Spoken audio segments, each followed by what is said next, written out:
Rahim. Traditionally, Muslims begin anything that they do that's worth doing.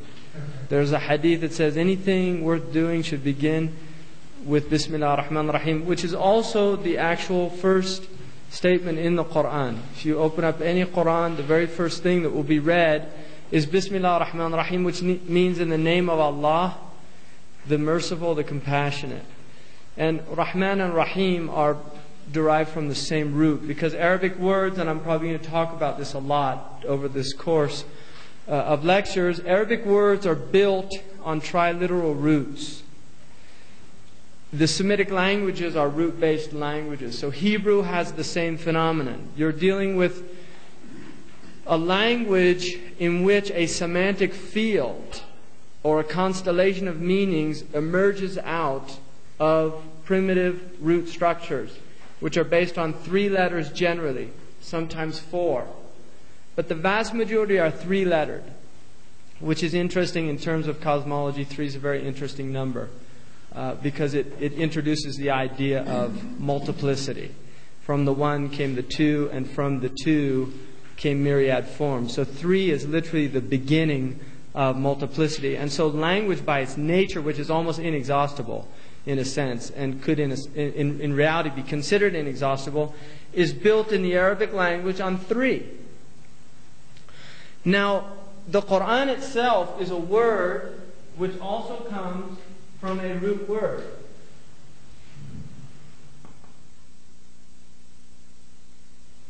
And there's some differences about it, but generally, in English it's written like this, and now becoming more popular like this.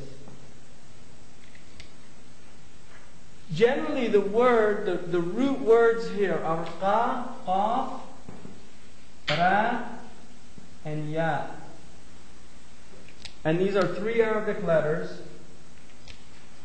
Qaf is really a letter that probably we don't have an equivalent. It's done in using something in your throat by squeezing the upper portion of your throat together and ejecting this sound qa. Qa. So it almost sounds like a crow. But the second ra is similar to our letter R, ra, and then ya. At its root meaning, you get the word for city, which is interesting because it brings in the idea of civilization. And traditionally, civilizations are built on books. The vast majority of human civilizations, you will find that there is fundamentally a book at the core of the civilization. For the Greek civilization, it would probably be Homer. And in other words, we can't really imagine a Greek civilization without Homer, given what we know about the Greeks. Plato is dependent on Homer. The playwrights are dependent on Homer. For the Hebrew people, it was certainly the Torah, or their Bible. And this will become the foundational book for the Western peoples, the European peoples. The Bible really becomes a foundational book, first in Greek and then in Latin, and ultimately for the English-speaking people, the King James Bible. For the Arabs, interestingly enough, there is no book in the Arabic language until the Quran. There's literally no book. They're an ancient people, and yet there is no book in the Arabic language until the Quran. Prior to that, the closest thing that you could consider literary was poetry that was done orally. And there were 7 odes that were quite popular that were hung in the Kaaba, in the house in Mecca, and were honored by the Arabs, the pre-Islamic Arabs, as being the quintessence of eloquence and of the Arabic art form of poetry. So when the Quran comes to these people, this is a radical departure from any previous concepts within the culture of knowledge and the transmission of knowledge. The other root that you're going to find in here is the word to recite. Qara'a. And qara'a in the Arabic language means 2 things. it means to read, and it means to recite. So it has an oral and it has a written quality to it. Now, interestingly enough, if you look at, there's a really wonderful book which I recommend, particularly all of you, since you're teachers, if you haven't read it, it's really worth reading, which is called A is for Ox by Barry Sanders. And this book is talking about the fact that orality is the substratum of literacy. If you do not have an oral tradition, you cannot have a literate tradition. And one of his complaints is that our culture is losing its orality. The oral tradition in this culture is dying out because of television and other forms of media in which visualization and not orality becomes the dominant means of raising our children. So if you look at children for the first 5 years of their life, they are oral creatures. They're in the oral world. They're not literate. They're in the oral world. And traditionally what would happen is they would hear stories and their imaginations would be ignited. And this was something that took place in all cultures. Now in this culture, the recent phenomenon is children being raised in front of the television. So the mother is no longer transmitting the oral lore, the childish lore of the culture to these children, but in fact it's being experienced through the medium of visualization, which is a powerful medium, but it has certain effects. And Sanders believes that one of the effects is the lack of humanization. That he believes that orality is a process of humanization. The fact that the Arabs are an oral people is very significant. They're an oral people, and the Quran is a Quran before it's a book. In other words, the real meaning of Quran is the recital. It is the oral book. And the next word that the Quran is identified as is kitab, which means book.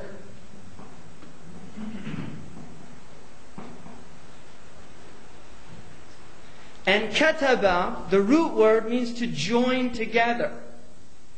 It means to join together.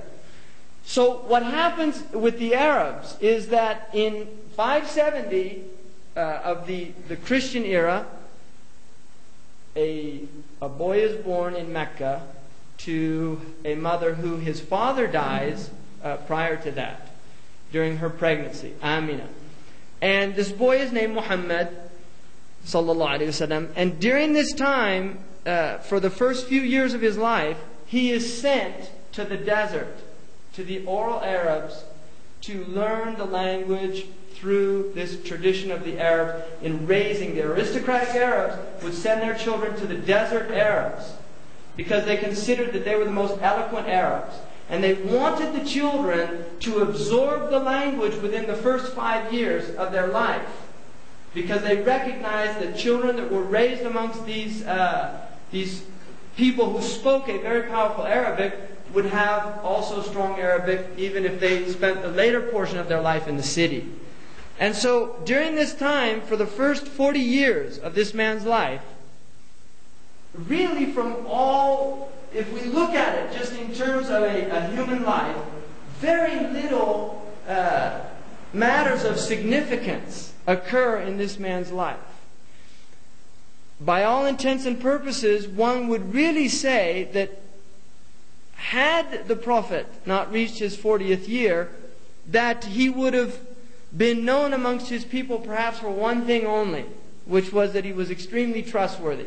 He was a very quiet person. He did not speak much. He did not quote poetry. He was not a poet. He was not known to engage in discourse with the people. He was a contemplative person. He liked to go off and reflect on his own. He was known to be extremely kind to poor people, to orphans. This is all mentioned in the tradition.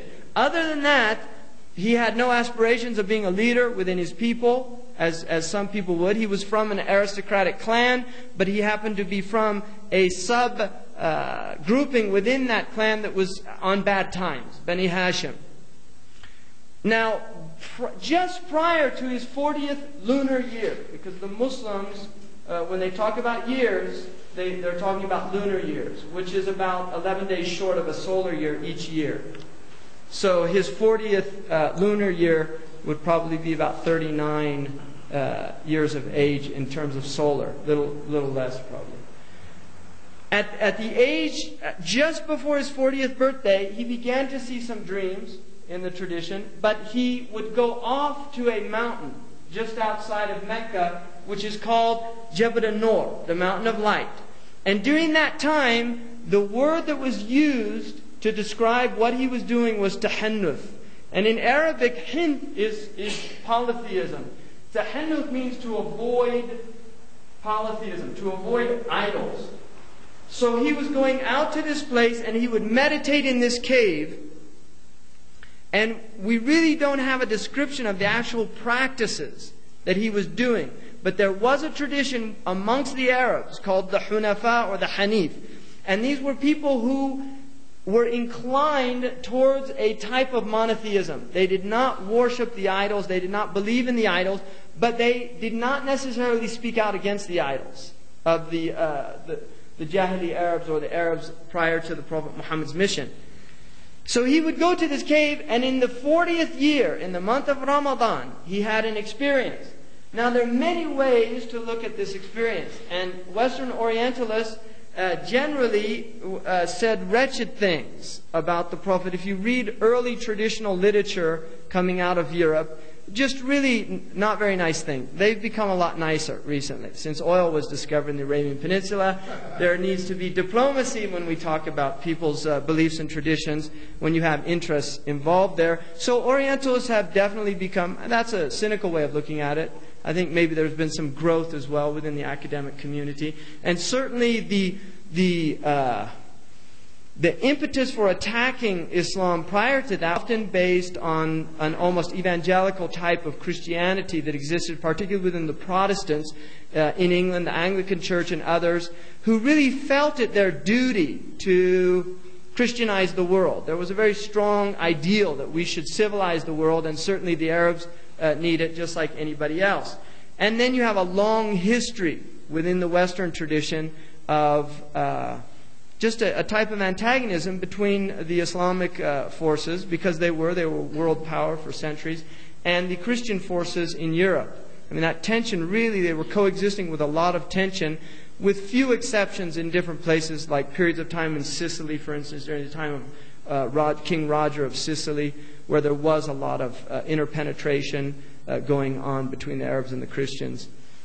So in the 40th year, anyway, these Orientalists basically would traditionally say things almost like that he had epileptic fits, this type of thing. The more recent Orientalists, and not just Orientalists, but even theologians like Hans Kuhn wrote an interesting book called Christianity and the World Religions. One of the things he says in there is that we have to stop speaking derogatorily about the Prophet Muhammad, because whatever was taking place there, it was certainly, by all accounts that we have, a sincere phenomenon. In other words, he's not willing to accept, and that's his prerogative, that this was a revelation, but he is willing to accept that the person was sincerely deluded, which is a big difference from simply saying that he was insane or that he was had malintention, right? The experience was basically this. It's come down in the tradition that at the age of 40, he was in the cave and a being came to him. It was in the form of a man. And he said, Iqra. This was the first word. Iqra. Now, Iqra can be interpreted two ways. It can be interpreted recite or read.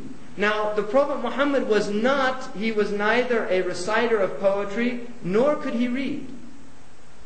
And he said at that point, he said, مَا أَنَا بِقَارِي. I don't know how to recite, or I don't know how to read. It could be interpreted both ways. Generally, it's interpreted that he did not know how to read. Iqra a second time, Iqra a third time, and then in the tradition it says that he was actually squeezed until he thought that his sides would burst. And then he said, Iqra bismi rabbika alladhi khalaq. خلق الإنسان من علق اقرأ وربك الأكرم الذي علم بالقلم علم الإنسان ما لم يعلم. And this is the beginning of this phenomenon that will take place for the next 23 years of his life before he dies. The revelation said, read in the name of your Lord, who created the human being from a clinging tissue. Read in the name of your Lord, the most generous, who taught the human being with the pen and taught the human being that which he did not know. That's not a very eloquent translation, but I'm just doing that directly from the Arabic, and I'm sure the text will have a better interpretation there. At this point, the Prophet was concerned. He did not know what was happening to him. He went down to his wife and explained to her what happened. His wife comforted him, Khadijah al-Kubra. She said to him, she was an older woman, and her uncle had been an Arab who converted to Christianity. She was familiar with Revelation. She said, you are a good person. You take care of the orphan. You take care of the widows. You take care of the needy. And I don't think something bad would happen to you like this. Because he thought that this might be like some kind of evil spirit or something. I mean, he did feel that. They go, she takes him to her uncle Waraqa bin Nawfal, who had some knowledge of previous books. And he says a very interesting thing.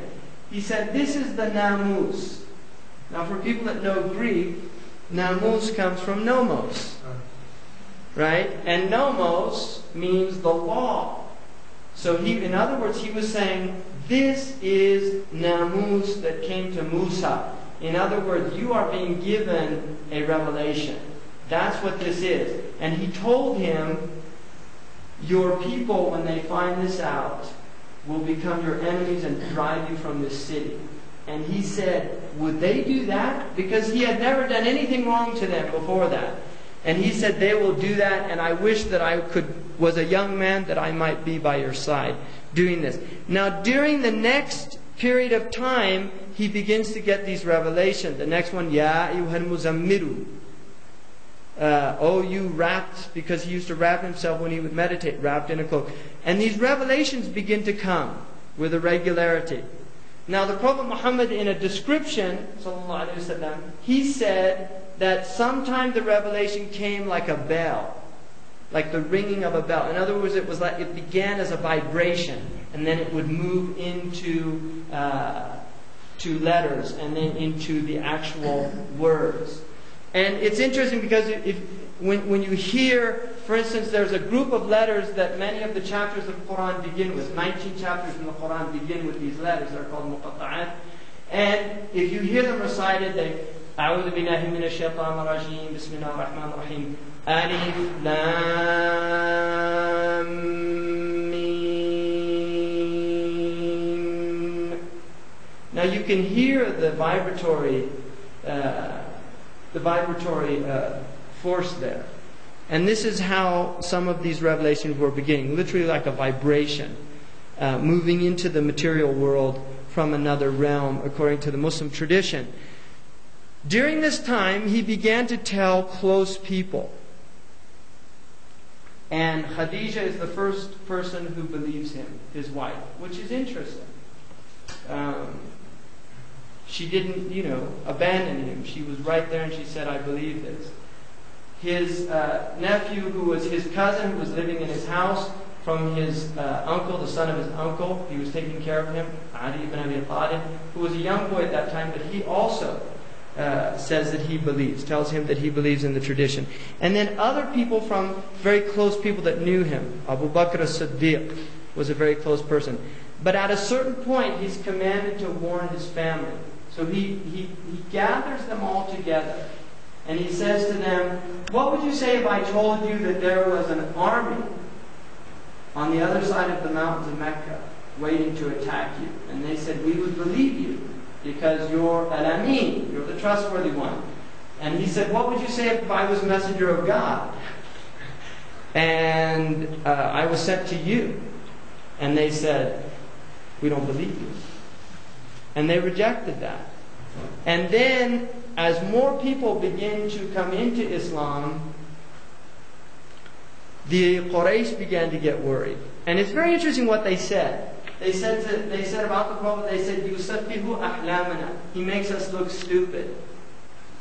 Because he was saying, do you worship pieces of wood and stone that can't hear or speak or benefit you? And so that bothered them. And there's an interesting analogy in the Quran with Ibrahim or Abraham, where there's all these idols that his people worshipped. And one night he goes in, he was only about 12 or 13, he goes in and he smashes all of the idols except for one of them. And he puts the axe in the big one. And then he leaves and they come back and they find all their idols smashed. So they say, this Ibrahim was talking about this. They go get him. And they say, who did this? And he said, ask the big one. And they said, what do you think, we're stupid? He can't say anything. And he said, then why are you worshiping him? And then it's a very interesting verse in the Quran. It says, they became self-reflective. Very interesting. They became self-reflective. Suddenly they said, he's got a point here. Now this became troublesome for them, because at that point a window opens and it can close very quickly, and somebody shouted, get rid of him. Right? And then it becomes a mob scene. Yeah, let's not think about this, let's kill him. Right? Now there's an interesting German philosopher, Heidegger, who has a theory about calls thrownness. That human beings are thrust into a certain environment, and they literally take on all of these qualities, not based on their own individual reality, but based on what everybody else has told them. And so we learn about the them very quickly. And there are certain expectations within the context of them, the other. Like that we don't belch in public.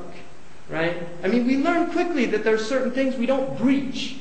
And they're not things that we chose, they're things that are imposed on us. And obviously they have purpose and we're civilized people, right? We don't do certain things. But also there's a type of, what Heidegger felt was a type of inauthenticity that went with that, because people really hadn't reflected about who they were in their essence or their essential nature. They were really simply only confirming what had been reflected back to them from their culture and their society. And people that break these models, in England they would be called eccentrics.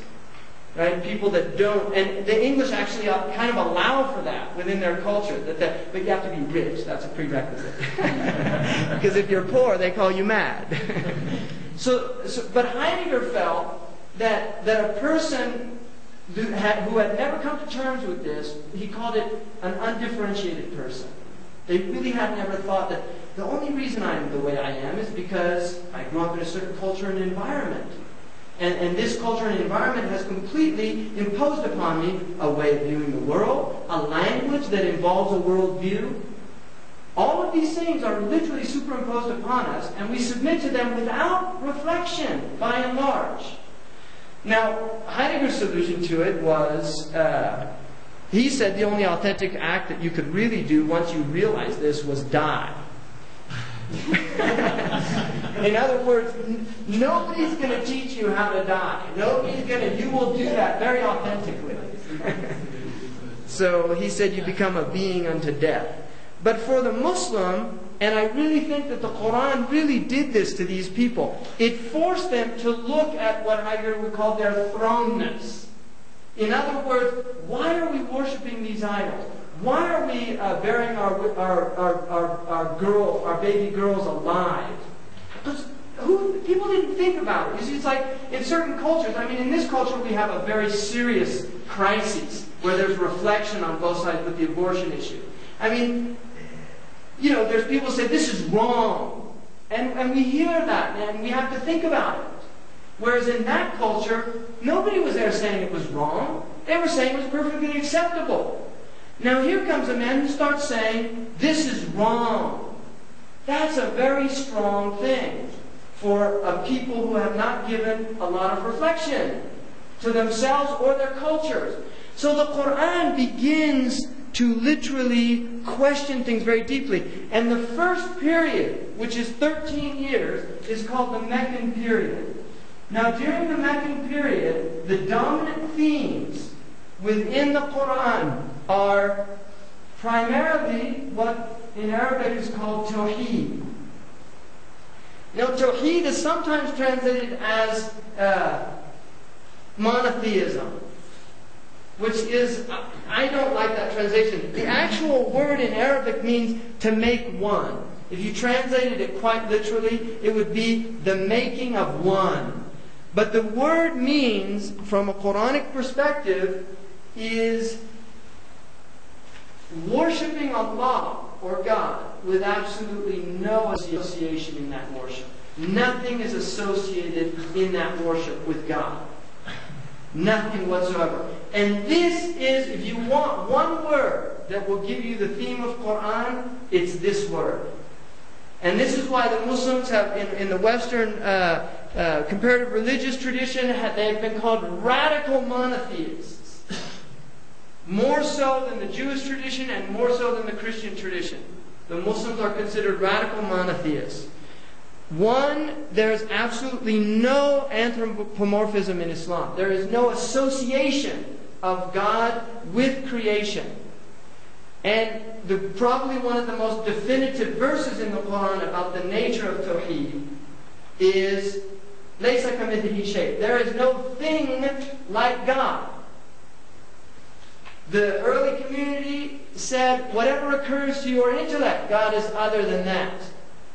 The companion of the Prophet, Abu Bakr, the Siddiq, the second Khalifa, or the first Khalifa after the Messenger, said, your inability to comprehend God is your comprehension of God. Your inability to comprehend God is your comprehension of God. That is the essence of Tawheed. Now, here's where we get in a problem. We say, if God is unknowable, then how do we know God? Right? Now, it's interesting because within the Christian tradition, the first person to really deal with this issue, I mean, there's probably Tertullian, you might have some inklings of, but the first person really to deal with this issue is probably Kierkegaard, who's a very interesting philosopher. Because Kierkegaard recognizes suddenly that the knowability of God, there's definitely a problem there. Now, the way the Christians have tended to deal with that is through Christ. Christ becomes the object of God's knowability. That God becomes man so that man can understand God. Right? I mean, this is an element within Christian theology. For the Muslim, the knowability of God is through the creation itself. And this is why much of the Quran is focused on telling people to explore the creation itself. Because the creation is seen as a theater of manifestation, of divine manifestation. That God is not entering in, is not incorporated, is not becoming, He is not becoming, embodying Himself into the creation, like incarnation is becoming the flesh. And likewise, what Montgomery Watt would like to suggest is that somehow God has imbibliated Himself. Nice, fancy PhD word. That God became book, right? Which is not true. The Muslims do not look at that, even though they. There's definitely a problem there. Now, the way the Christians have tended to deal with that is through Christ. Christ becomes the object of God's knowability. That God becomes man so that man can understand God. Right? I mean, this is an element within Christian theology. For the Muslim, the knowability of God is through the creation itself. And this is why much of the Quran is focused on telling people to explore the creation itself. Because the creation is seen as a theater of manifestation, of divine manifestation. That God is not entering in, is not incorporated, is not becoming, He is not becoming, embodying Himself into the creation, like incarnation is becoming the flesh. And likewise, what Montgomery Watt would like to suggest is that somehow God has imbibliated Himself. Nice, fancy PhD word. That God became book, right? Which is not true. The Muslims do not look at that, even though they do believe that the Quran is an attribute of God. That this Quran that we have here, we do not say that this is God's, God on earth or something like that. No. Although we do believe that the Quran is the speech of God, and we believe it's the uncreated speech of God, in the eternal meanings that move into the vehicle of language, the intentions of God. That is the speech of God. So Tawheed is a very important theme. The next idea is the idea of Akhirah. And Akhirah means what comes after. It means the end. The hereafter. The interesting thing about the Arabs is the Arabs did not believe in a hereafter. Many traditions have a hereafter. The Arabs did not believe in a hereafter. They thought, this is it. When you die, it's over. And they said, if we're bones and dust, will we be brought back to life? The Quran says, the one who created you the first time is capable of creating you a second time. In other words, the fact that you've come into existence one time, a second time, even by our own logic, would seem to be easier. Because if you've made something one time, it's generally easier the second time around. Right? So there's the logic behind that. So the Arabs denied this idea of akhirah, or the next world. Now the next world in the Quran is quite descriptive. And traditionally the Europeans often had a difficult time with it because there are aspects of it that are quite sensual. Right? The idea of gardens under which rivers flow, of fruits, of maidens and beautiful youth, and these type of things. So this idea of an akhirah is being introduced into the Arabian culture. Now they obviously had they're meeting the Christians and the Jews on their caravan routes, and they're hearing about these things, but they really had an attitude that was basically characterized as disbelief. They did not believe in some other world. They thought, this is it. And for them, the world was what they called muru'ah, was virility, manhood, chivalry, poetry, women, wine. This was really the environment of the era. And they praised these qualities, and they praised these aspects of the world. And much of their poetry is about wine and women. Right? I mean, this is what they were interested in. Suddenly you have a book that's radically challenging that worldview. Radically challenging it. Very powerful experience for these people that are forced to begin to think about these things. Now, for the first 13 years, the Prophet is persecuted in Mecca. During this time, these people were learning the Quran that was being revealed by memory. The Quran was not revealed linearly, which is important because it's not a linear book. And that's something, if you really want to understand the Quran or be able to read it, you have to surrender your desire for linearity. Right? Plato would probably have been able to read the book. Aristotle, definitely not. He would have had a very hard time with this book because it does not begin in the beginning and end in the end. It just doesn't work like that. So in a sense, what the Quran really is demanding from people is that they submit to the book itself.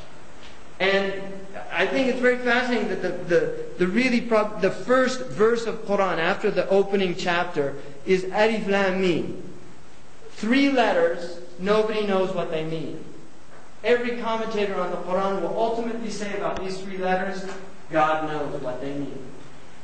Now, it's a very interesting phenomenon to open up a book and the first 3 letters that you read, nobody knows what they mean. And I think part of the message there is to let us know that there's a lot of things that we don't know. And if we're not going to admit that as a starting point, we're not going to benefit from this book.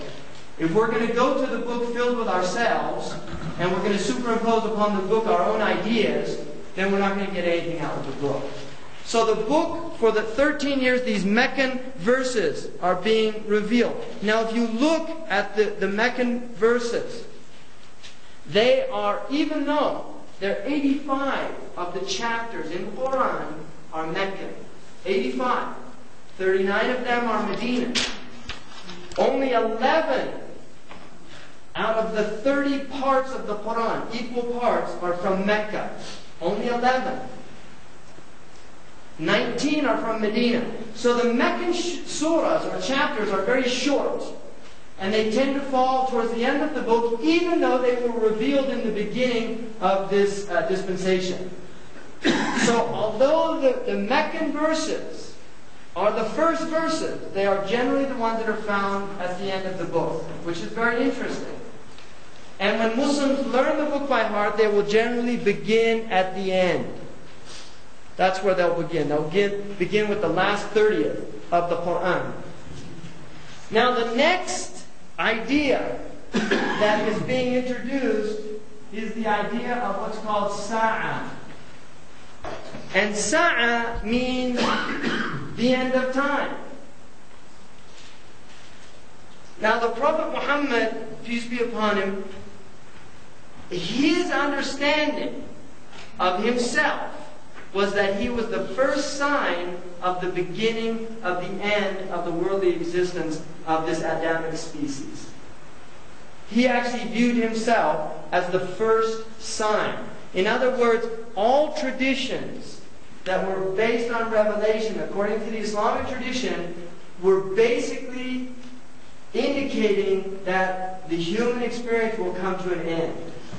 And this is why within the Jewish tradition, you have an apocalyptic vision. Within the Jewish tradition, you have an apocalyptic vision. Within the Hindu tradition, you have an apocalyptic vision, the Kali Yuga period, the last period of man. Within the Buddhist tradition, you have an apocalyptic tradition. And in many of the more tribal-based traditions, within the Hopi tradition, the Kawanaskatsi, the last period in the Hopi tradition, when everything gets out of control. Within the Mayan, all these different peoples had an idea of some apocalyptic end. The apocalyptic ending in the Quran is talked about in terms of a sa'ah, which is the last moment. It's the last moment. And the Prophet Muhammad talked about signs, and the Quran mentions signs of this time. And so this was also, now ultimately, the end of time for the Muslim, in reality, is the end of our own individual life. That is our end of time. When I die, my worldly time is over. And so, in a sense, the Quranic view was trying to bring people into a type of presence of the imminence of death. That death is imminent. That death is not something in some distant future. So for 13 years, this was the focus.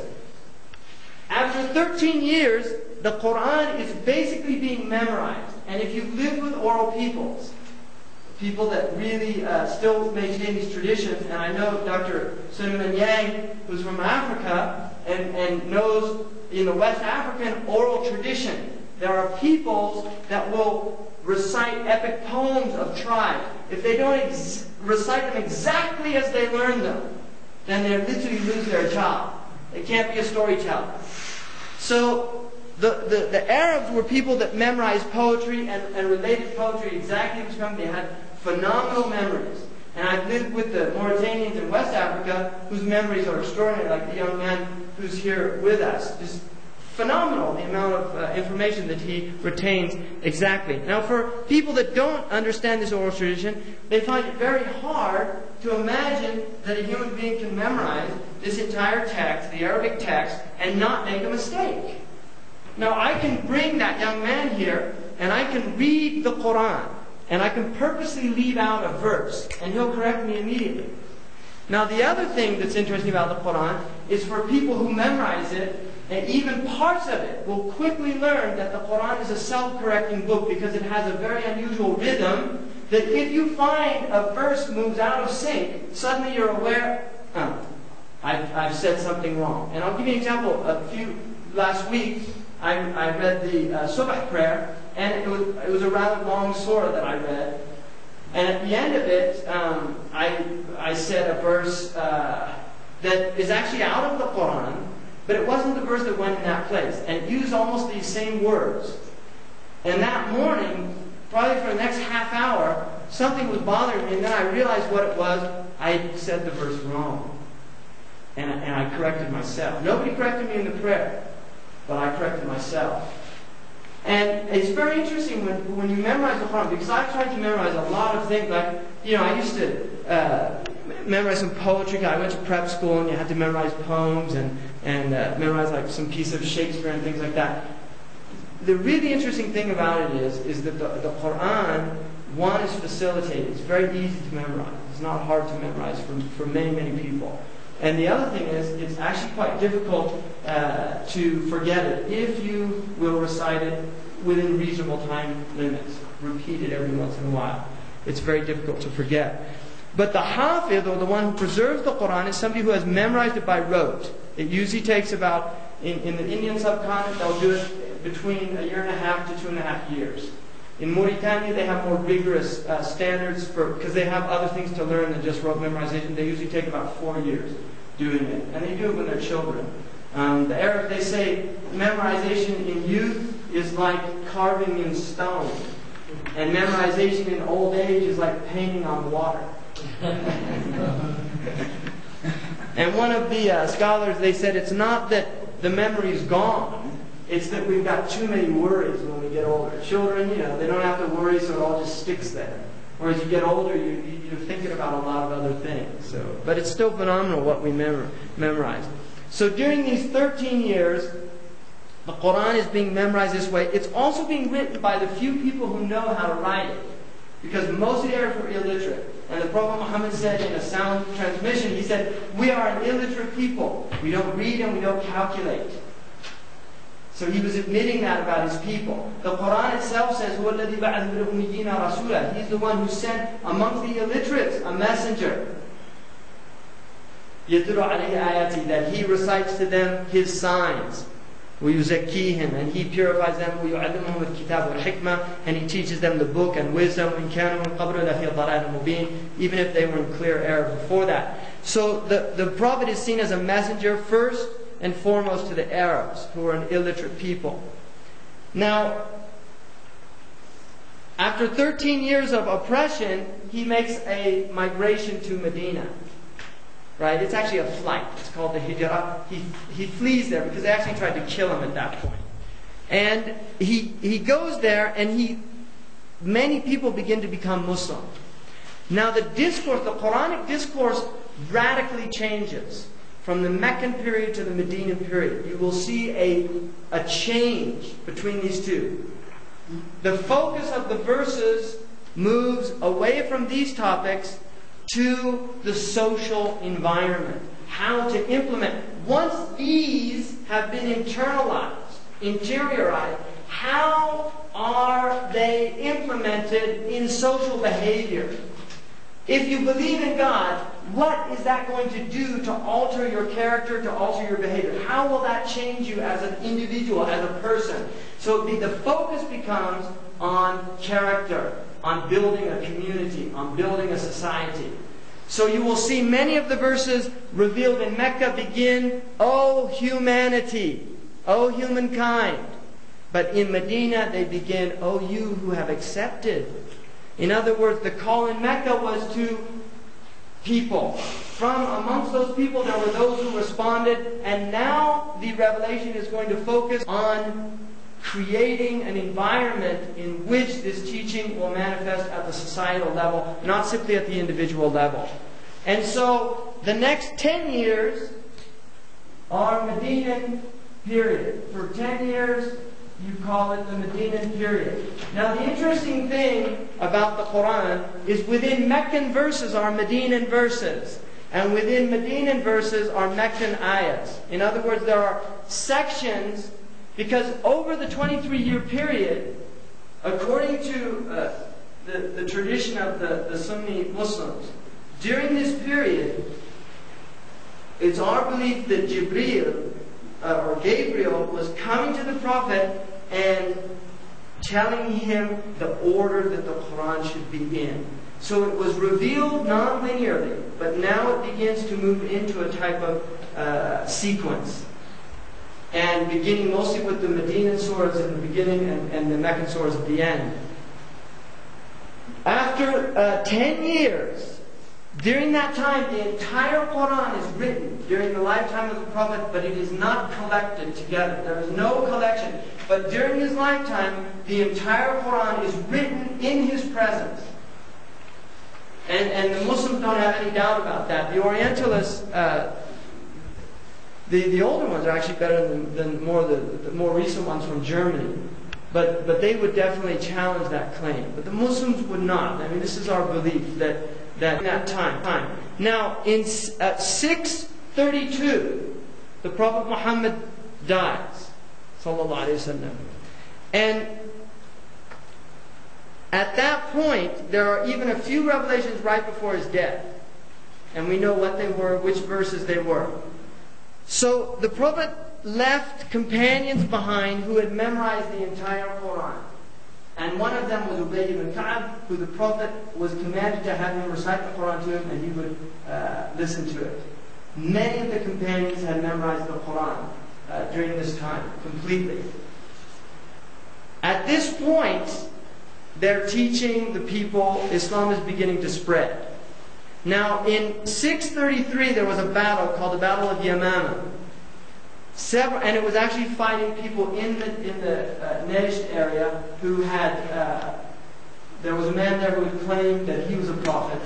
And Abu Bakr sent an army to these people. And there was a battle that ensued. And many of the Quran reciters were killed. People that knew the Quran by heart were killed in that battle. So at that point, Omar wants the entire book to be collected. And he goes to Abu Bakr and he says, you have to collect this Quran. And Abu Bakr says, I'm not going to do something that the Prophet didn't do himself. In other words, the Prophet didn't put it in a book, collect it together, and I don't want to do that. And Omar kept telling him, you have to do this. This is a good thing. You must do this. What if people die? The Quran will get lost. And he said, finally, I became convinced of that which Omar was convinced of. He decides to collect the entire Quran. He gets one of the most learned people of the Quran, Zayd ibn Thabit, and he tells him, you need to gather the Quran. I want you to gather the Quran. Zayd says, how can you do something that the Prophet didn't do?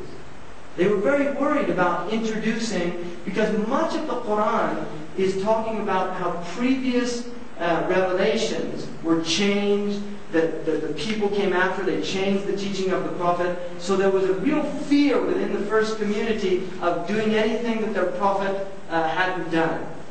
So he continues to tell Zayd until Zayd finally says, I realized that what Abu Bakr and Omar were saying was true. So they begin to collect it, and they have a criterion. And the criterion is that each piece of the Quran must be brought that had been written in the presence of the Prophet with 2 witnesses.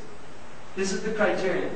And this takes place during that period. It took them a while to do this, and they did this, and there's only one verse. There's 2 verses at the end of Surah At-Tawbah, which is the chapter of repentance, that they could not find 2 witnesses. They only had one, Khuzaymah. Now, Khuzaymah, who was an Ansari from the people of Medina, there is a tradition that says that a man from the people of the book came to the Prophet and he disagreed with the Prophet about something. And there were no witnesses. And Khuzaymah said, I'll bear witness for you, O Messenger of God. And the Prophet looked at him and he said, were you there that you should believe me? And he said, we believe a revelation comes to you from God. So we won't believe you about a business transaction? And so the Prophet said, the witnessing of Khuzaymah is like 2 people. And so Khuzaymah's, those 2 verses, which were known by other companions, but it was the written in the presence of 2 witnesses that they wanted. They were accepted as part, and this was made into one mushaf, and which literally comes from sahifa, which is tablets. And it was done, generally they used papyri and gazelle, skin, leather, things like that. Prior to that, they've been using palm risps, and they were using the shoulder blades from camels that are quite large to write verses and things like this with soup. They would use a type of ink. And this is how they were writing the Quran. They put the entire Quran, and it was kept, Omar kept it, and then it was given to Hafsa. Now during the time of Uthman, who is the third caliph, there is a campaign in Azerbaijan. And during this time, there began to be some differences amongst the Muslims about the recitation of the Quran. Because one of the things about the Quran is that it was being written, there was no standardized writing. So the Quran was literally being written, for instance, like this. There were no dots. These are called diacritical marks. There were no diacritical marks. There were no vowings. And so the book is like this. So you don't know if this is kataba or if it's kitabun.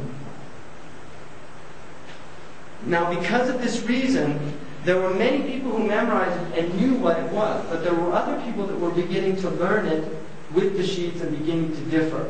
So Uthman wanted to standardize the writing of the Quran. And this is done 658. The Prophet ﷺ dies in 632. So Uthman begins to set out and standardize the Quran. And again, Zayd and 3 companions prepare, they go back to this Mus'haf of Hafsa, and they prepare the Quran according to Uthman's recommendations. And one of them was, if you differ about anything, then take the language of the Quraysh. Because there were different ways of pronouncing words.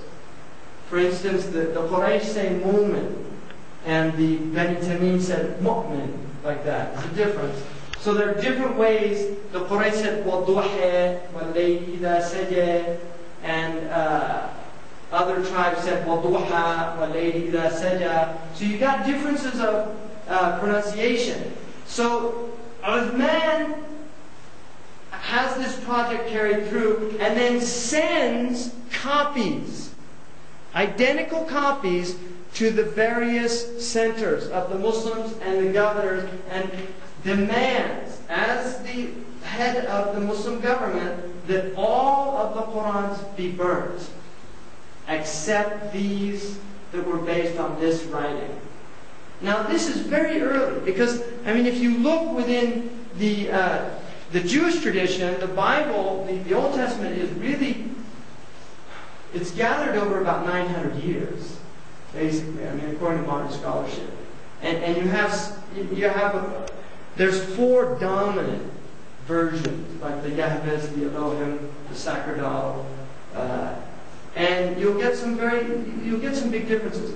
Within the Christian tradition also, the final codification is already 325 when there's an agreement on the 4 Gospels at the Council of Nicaea. The companions of the Prophet himself were the ones that gathered and did this, and they were people who memorized the entire Quran from the Prophet based on this oral tradition. So the Quran itself, and this is really important to understand, the written Quran is not the primary source in which the Quran is protected. It is protected through oral transmission. This is used, 1, for people who don't memorize the Quran, and 2, as a crutch for people who memorize it to go back and be reminded if their teacher isn't there or somebody else who isn't a hafiz. But I guarantee you, when they finish a printing of Quran, they send it to people who memorize the Quran orally to check it. They don't check it against other Qurans. They send it to several huffaz, or the people who memorize the Quran, and they will look at it. Imam al-Qurtubi tells a very interesting story in his tafsir, in his commentary on the Quran, under the words when the Quran says, "Inna nahnu nazzalna dhikra wa inna lahu lahafidhun." We have revealed this reminder, and we have taken it upon ourselves, meaning God. It's like a royal we in Arabic. And we have taken it upon ourselves to protect it. Imam al-Qurtubi says that there was a Jewish man who wanted to find out from the 3 traditions about their books. And so he took a Torah and he copied the entire Torah in Hebrew. And he put mistakes in it specifically. He went to a rabbi and he gave him the Torah and he asked him to read the entire Torah and tell him if it was a good addition. When he came back, the man said it was an excellent addition, even though he knew there were mistakes in it. When he went to the Christian, he did the same thing with the Gospels. And the Christian also said that it was an excellent edition of the Gospels. He did the same thing for the Quran, and he went to a Muslim scholar and asked him to read it, and he had his mistakes in there, and the Muslim scholar told him when he came back, you have to burn this because there's mistakes in it. Now, if this is like an apocryphal story or a hagiographical, I don't know, it's historical validity, but I think the point is very well made. That the Muslims really do view the Quran, and rightly and justifiably so, as a book that is preserved since this early time. Now, in terms of what exists today, the Quran, we definitely, without any doubt, by even the consensus of Orientalists, have several parts of the Quran from early 1st century Islam. There would be some debate amongst Orientalists whether there's actually an edition of the Quran that goes back to this original Uthmani edition. The Muslims would say that there are two, possibly four. There is a copy now which is called the Samarkand copy, or Samarkand, which used to be southern Russia, which is now in Tashkent. And it is definitely a 1st century, but is it one of the original Uthmani? The Muslims believe it is. And there is also one in Egypt that definitely goes back to the year 68 after Hijrah. Without a doubt, it's on gazelle leather, which lasts an incredibly long time. And then you also have an edition which is in Najaf in Iraq, which is says at the end of it, and it's written in an authenticated Kufic script from that first period. It says at the end that this was written by Ali, the 4th Caliph. So, we believe that we do have original texts from this first period. But even if we didn't, there's no doubt in a Muslim scholar's mind, and the vast majority of Orientalists that have really examined this situation, like R.A. Nicholson in his book called The Literary History of the Arabs. He was a Cambridge scholar, teacher of A.J. Arbery, who translated the Quran or interpreted it into English. Nicholson says there's really no doubt about the historical authenticity of the Quran. Now, this is not somebody who believes in the revelation, but he is accepting that the book is intact in terms of its historical authenticity. That this is the book that this original community was hearing and was seeing. And so I'm just going to end it there and open it up for some, just if there's any questions. Mm-hmm. Yeah, we read today in the introduction, and you've made reference to it too, about the use of we when God is speaking.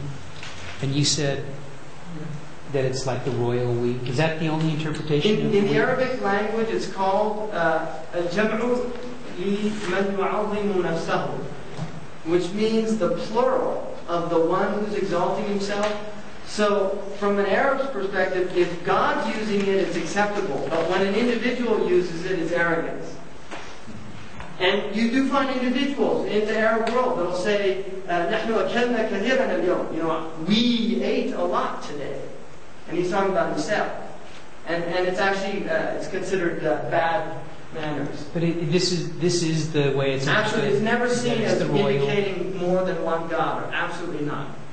Well, I didn't mean to imply that. What's that? I didn't mean to imply that. No, I know, but some other. They're interestingly enough, like the Mormons, for instance, do believe that the we in the Old Testament is used to mean a multiplicity of gods. And some of the Christians have believed that the we of the Old Testament was used also to indicate the Trinity, for instance. I mean, there are many, you'll find this in many books, Christian books. For the Jews understand the same way that the Arabs do. It's just a plural that's used majestically. Nahnu, it's a stronger. If I say ana, now the interesting thing about the Quran to me, and Cleary points this out, and I think it's a really valid insight.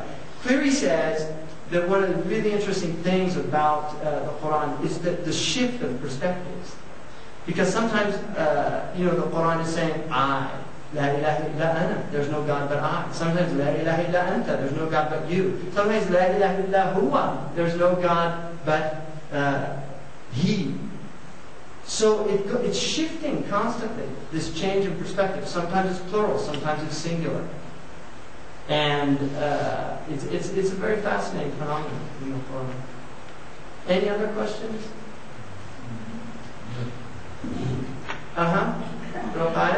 Because we have this business in England about polypec and azal nadir, and I understood that some of the leaves of the Tashkent Quran were pinched by his wife.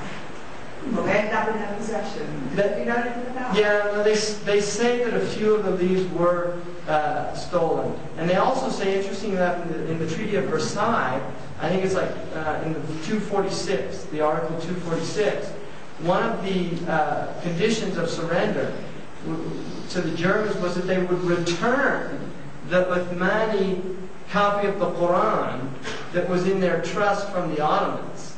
And that's a text that apparently just disappeared. One of them was destroyed in a fire in Syria, I think in 1898.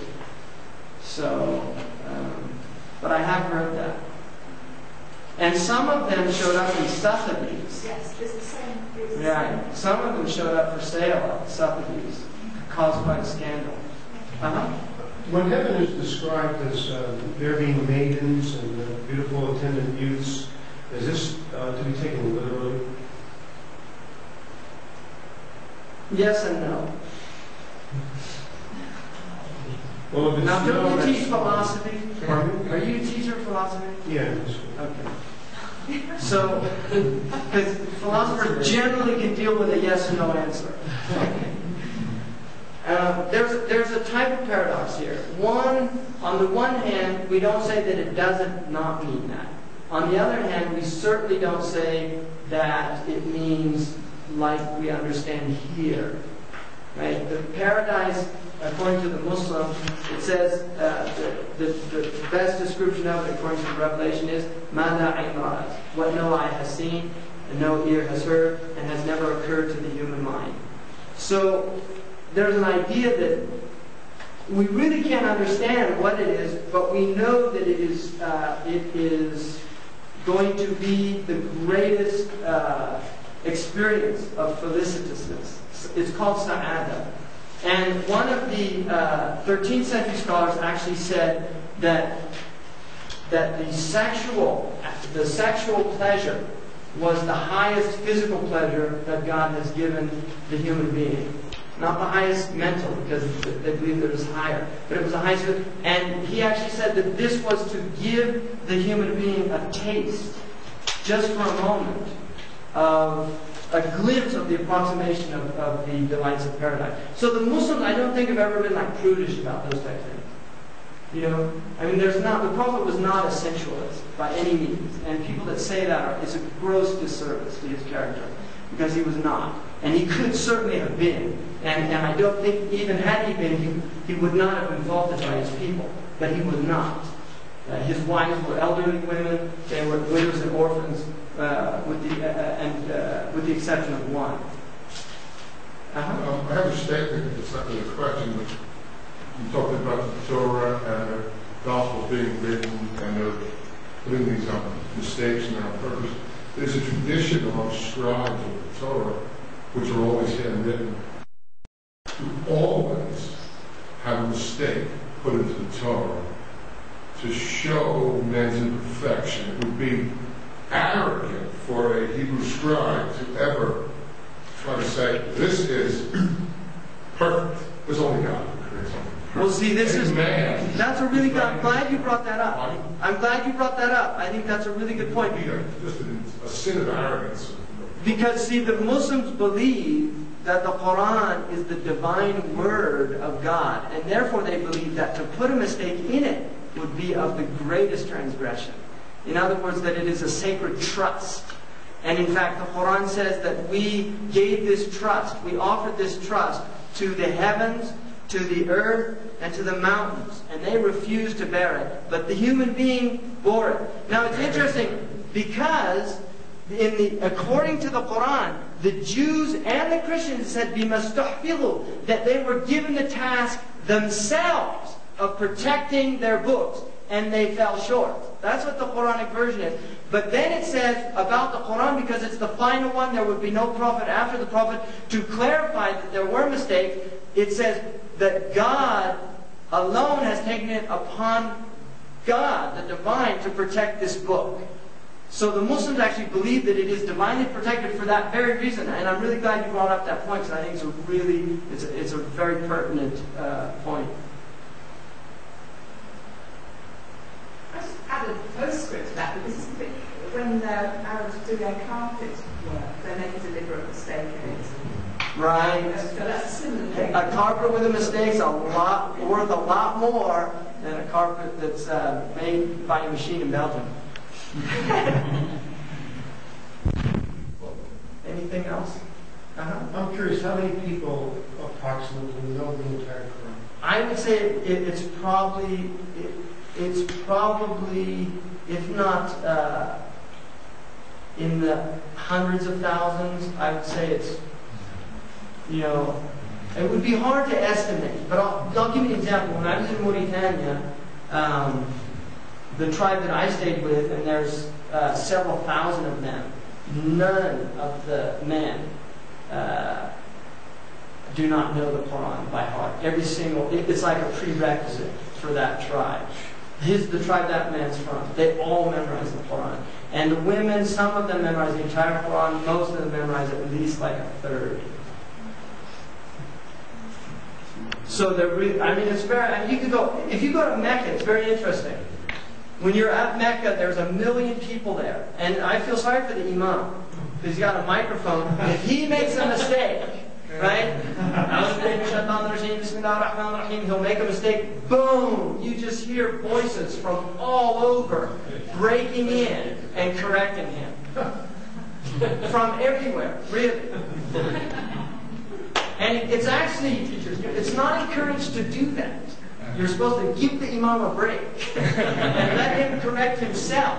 But people are so overzealous. It's like a knee-jerk response. They hear a mistake and they made a mistake, and it's an interesting phenomenon. And at my mosque where I pray, there's about 7 or 8 that are huffaz, which is in America. So that's a small number. But if you go to Pakistan, filled with people that memorize the Quran. West Africa, filled with people. Egypt, filled with people that memorize the Quran. Many in Syria, many women in Syria. There's been a recent phenomenon of women memorizing the Quran in Syria. Many, many women. Turkey. All over the Muslim world you have. And many of the best Quran reciters are not Arabs. Right? In fact, some of the best are Malaysian women. I'm sorry to bob up again. You keep doing this. But just the practical note, I don't know the Quran by heart. When I'm working on my work, if I need to know something, I ring up the bookshop in London, and I just say to the girl on the desk, can you just have a shout, is there a Hafiz in the shop? And she would say, is anybody here who memorised the entire Quran? And the customer would say, yes, I know. They'll come to the phone and ask. Yeah, it's very common. It really is. It's very common. I mean, if you're in a mosque praying, you'll at least have 1 or 2 that memorize the entire Quran, and many that memorize large portions of it. And it is the book that has created literacy in the world. I mean, it's, if you go to countries where they say that people are illiterate, the vast majority of people traditionally in the Muslim world could read and recite the Quran, and many could understand it, because Arabic was like the lingua franca. It was the Latin of the Muslim world. It's the sacerdotal language. You mentioned last night that your teacher that has memorized, it was like the 7th version of... There's 7 variants. Now, I'm glad you mentioned that. Because I forgot to mention that. There are 7 variants which are dialectical. In other words, some of the Arabs could not pronounce the Prophet's language. And so the Quran was revealed in different variants based on the different tribes. And they're all accepted. There's 7 of them. And it's a hadith that's written. It does not change the meaning. By consensus, you will find no doctrinal change in the Quran. For instance, I learned according to Imam Warsh who's the African reciter. And there are other people who recite, the vast majority of Muslims recite by Asim or Hafs, who's originally from Kufa. If they hear me reciting and they're ignorant, they might think I'm making mistakes. You see, they might think, but if they're educated, they'll know right away he's reading a sound variant. So, just to give you an example, if I said in Surah Al-Fatiha, I would say, Bismillah ar-Rahman ar-Rahim, Alhamdulillahi Rabbil Alameen, ar-Rahman ar-Rahim, Maliki Yawmiddin, in Welsh. In Hafs, Maliki Yawmiddin. Now, Maliki means the possessor of the Day of Judgment. Maliki means the king. So the meaning is not changed. They're both. Maybe you should write that word and they can see. Well, yeah, just the difference here. Same root. And the difference would be in the house. There's just a mark right there, Maliki, and in the Warsh, Maliki, like that. So there's only a few differences like that. The others will be more in pronunciation. So it's time for the prayer.